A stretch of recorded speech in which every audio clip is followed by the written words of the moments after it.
Hello, my dear Franken friends, and welcome to Spookyou, your one-stop shop for all things ghastly and ghoulish.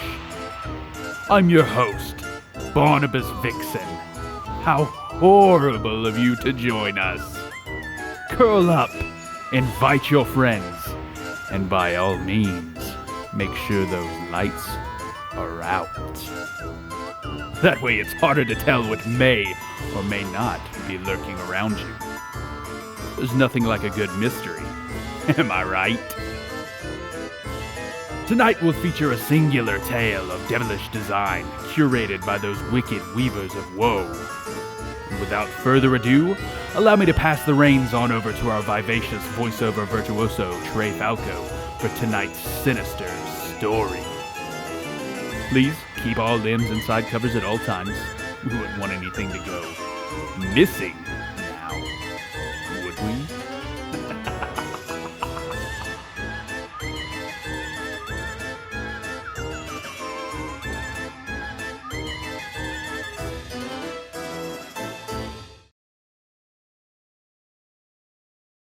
I won't tell you my name. If you watch the news regularly, you probably already know it. I'm rather famous right now, or perhaps more appropriately, infamous. The media has been covering my story for months, and I've been in all the major newspapers. My name is a source of heated debate. People discuss me in the office break room and at bars and restaurants. Housewives scare each other with stories of me when they get together for lunch, embellishing my crimes, consulting their imaginations to conjure up the most lurid details they can come up with to get a rise out of their friends. I've been featured on all the big real-life crime shows, and various esteemed professionals in the psychiatric field and criminal profilers have sat down with talk show hosts and major network news pundits to offer their own insights and theories into what makes me tick. What caused me to become what I am. I won't keep you in suspense. I'll just come out and say it. I'm what most people would call a serial killer. I was apprehended 10 months ago after committing 40 murders in 10 states over an 8-year period, and am currently locked up in a federal prison. My murder trial is in progress, and the odds are not in my favor. There's a ton of evidence against me, and chances are good that I'll be convicted and probably sentenced to death. People are already comparing me to the likes of Bundy, Gacy, Gein, and Dahmer. I have to be escorted into the courthouse with armed guards and wearing a bulletproof vest because of death threats made against me by the grieving relatives of my victims. The outside of the courthouse is a circus whenever we arrive. Various journalists, spectators, curiosity seekers, freaks, you name it, are crowded around the front of the building in the hundreds. My trial is being televised, and my lawyer has told me it's the media event of the decade. Like I'm supposed to be proud of that. I couldn't care less. Yes, I did commit those murders, all 40 of them. I won't deny it. No, I'm not a sociopath or a psychotic. I didn't hear voices telling me to do it. I didn't do it because God told me to do it in a dream to cleanse the world of sin. I didn't do it because I was trying to impress a celebrity or my dog told me to. I didn't do it for political reasons or try to incite a race war like Manson did either. I did it because I had to. Someone had to do it. I killed 40 people, but none of them were human. Maybe I should back up a bit and explain. I guess you can say I had a pretty rough beginning. I know that's the standard excuse most serial killers use to try and justify their behavior, but it's the truth. It all started when I was 8. That was when I lost my vision. My childhood was a living hell. I grew up dirt poor, on the wrong side of the tracks, as they say. My old man was a no-good drunken redneck who had trouble holding down a steady job because of his alcoholism. He wasn't articulate enough to express his frustrations with his life situation in words. So instead, he used his fist and hands on me and my mother to do it. For her part, my mother was a spineless asswipe who would rather stick with a man who routinely used her and her only child as a punching bag than leave him and try raising me on her own. I often showed up to school with bruises and an occasional black eye, but none of the teachers did shit about it because my family was poor white trash on welfare, so why should they give a fuck?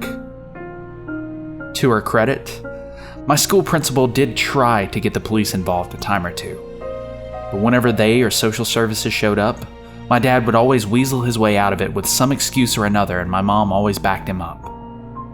And then, after they left, he would beat the shit out of me for trying to start up trouble, as if I had any say in the principal calling them.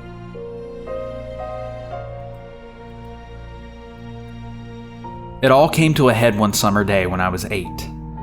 I was out in the garage playing with my old man's tools like most little kids will, pretending I was a plumber or a repairman or whatever. My dad stumbled in, drunk, saw his tools scattered around, and decided the most reasonable course of action was to pick up a pipe wrench and then proceed to bash my head in with it. I blacked out. When I woke up from my coma 3 days later in the hospital, it was still black. At first, I thought I was having trouble opening my eyes or I had a bandage over them. When I put up my hands to feel them and I realized there was no bandage covering my eyes and they were wide open, I began to freak out. The doctors explained to me that the vision center of my brain had been severely damaged in the beating and that I would never see again. My dad went to prison for that. He was sentenced to 25 years for attempted murder, but only served 2.5 before someone who took an exception to child beaters stuck a shiv in his throat in the cafeteria. In my opinion, the bastard got off way too easy. He was dead, and I was sentenced to a lifetime of being blind. I guess having to take care of a blind kid was too much of a hassle for my mom because she packed her bags and took off before I was even discharged from the hospital. I never, pardon the pun, saw her again. After that, I went to live with my maternal grandparents. They were a decent enough couple, but they weren't much better off than my folks had been. My grandma wanted to send me to a special school for blind kids where they teach them how to adjust to life in the world after losing their sight, teach them Braille, that kind of thing. But those places cost money, and that was something my grandparents didn't have much of to spare. Still, my childhood with them was a major improvement compared to the living hell I had endured before. They raised me as best as they could and tried to educate me on their own.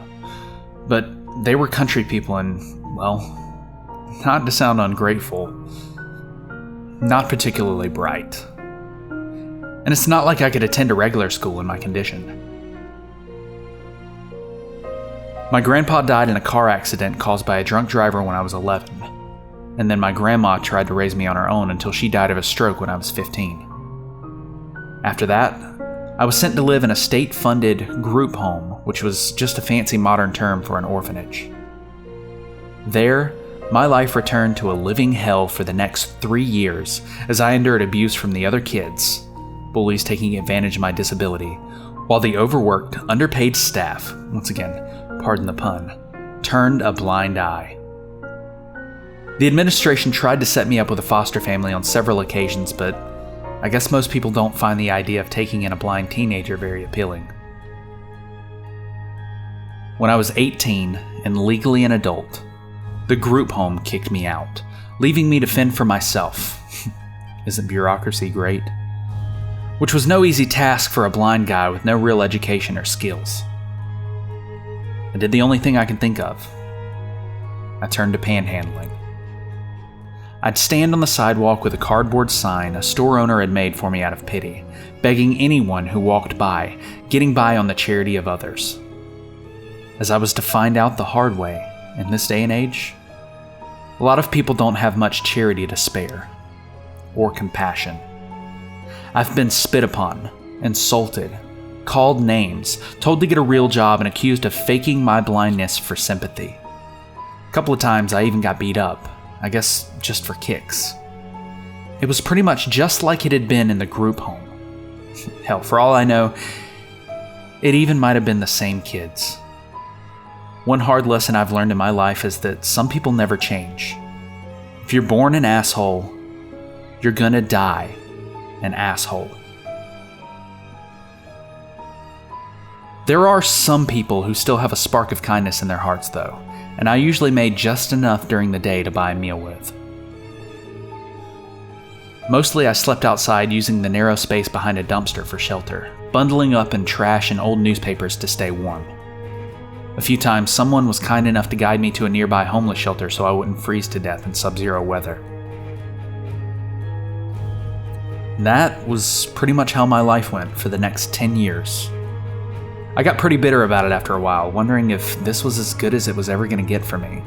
If I would spend the rest of my life a blind beggar on a street corner, ignored by most of society, unable to even see the contemptuous expressions on the faces of those who walked by me, sleeping rough and having to forage through trash cans, eating the stuff others threw away on a particularly bad day when my earnings were pretty light. I started to wish I had never woken from that coma, that my dad had just killed me.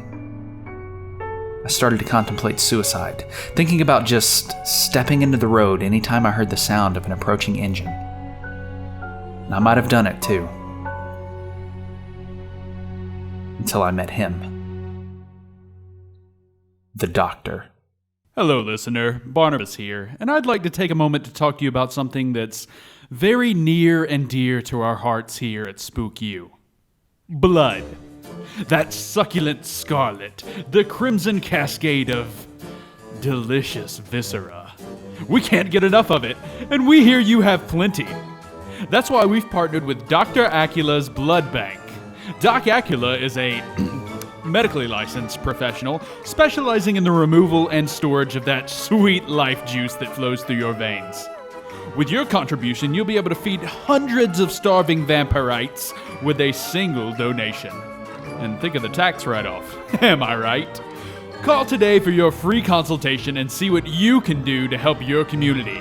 Don't forget to bring some form of identification, proof of residency. That way we know which community vault to file away your precious cargo, and a notarized copy of your most recent will. Consultation usually takes a few minutes, while your donation will last a lifetime. Oh, Dr. Acula's Blood Bank. Proudly supporting impoverished vampire communities for over 3,000 years. Thank you for allowing us to get that message off our chest and implant it into your prefrontal cortexes. We now return you to your stories. He came up to me one day after I'd just been pretty aggressively told off by a businessman. You learn to identify people based upon their smells and the way they talk. This guy's smell was a combination of expensive aftershave and briefcase leather, and he spoke to me in the arrogant, cultured, self-righteous tone of someone too important to waste their time or money on unwashed street trash like myself. Who basically told me I was a leech upon society who didn't contribute anything, and that I should drop dead. After the businessman walked away, I heard someone else approach me and just stand there. I could sense them looking at me. You get that a lot? A new voice asked me. It sounded like an older man, probably in his 50s. I could detect a faint chemical smell to his clothes, almost medicinal in nature. Most days, yeah, I replied with a shrug. He began asking me questions. How old I was. How had I lost my sight? How long had I been on the streets? I answered his questions, which were pretty standard questions I got asked all the time, by those who bothered to speak to me at all. I might be able to help you, he told me. I figured he was just another do-gooder, offering to buy me a hot meal and spare 20 minutes listening to me share my tale of woe, or some religious type wanting to give me an uplifting speech about how Jesus hadn't abandoned me and the Lord test us all, and that when my trials were over I would see again in the kingdom of heaven. I'd been fed that type of bullshit before, mostly by super pious middle-class churchgoers in their expensive Sunday clothes on their way to breakfast after having fulfilled their weekly duty and given lip service to God. And most of them never spared me a dime either. They probably didn't tip their server either. That's something else I learned about people during my time as a panhandler. Most of the people who care, or claim to, only care as long as they don't have to pay for it. Hypocrisy at its finest. Sorry if I sound bitter. My experiences being homeless made me pretty cynical. Yeah? I told him dryly. How so? You gonna give me a new pair of eyes? It's not your eyes that are the problem. Based on what you've told me, it's your brain that's the source of the problem. He then got down to brass tacks and asked me a question that gave me pause. How would you like to regain your sight?